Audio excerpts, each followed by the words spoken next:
বৃষ্টি পড়ছে বাইরে অনেক, তো বৃষ্টি মানেই তো খিচুড়ি খাওয়ার পালা। খিচুড়িটা আসলে সবাই এক একজন এক একভাবে তৈরি করে। আমি এটা খুবই সহজভাবে তৈরি করছি, একদম সহজ, কোনো ঝামেলা নেই। প্রথমে তার জন্য আমি সবজি আর চাল ডাল ধুয়ে নিয়েছি।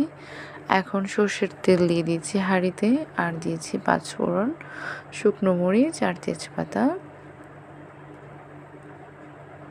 আর সবগুলি সবজি দিয়ে দিচ্ছি। এখন দিয়ে দিচ্ছি স্বাদ মতো লবণ, হলুদের গুঁড়া 1 চা চামচ, মরিচের গুঁড়া 1 চা চামচ, আর ধনে জিরা গুঁড়া 1 চা চামচ।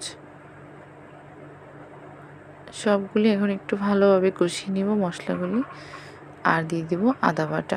খিচুড়িতে আদা বাটা অবশ্য দিতে হবে।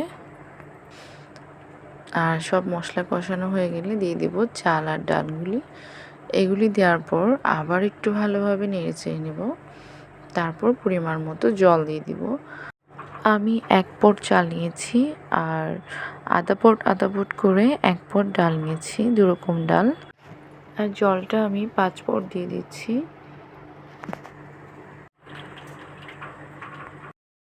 আর দিয়েছি কাঁচামরিচ। এখন বলক উঠে গেছে আর তৈরি হয়ে যাচ্ছে আমাদের খিচুড়ি। যখন খিচুড়িটা তৈরি হয়ে যাবে, ওপর থেকে দিয়ে দিতে হবে ভাত পাতা আর সর্ষের তেল, আর একটু নেড়ে নিলেই তৈরি হয়ে যাবে মজাদার খিচুড়ি রান্না, খুব সহজেই।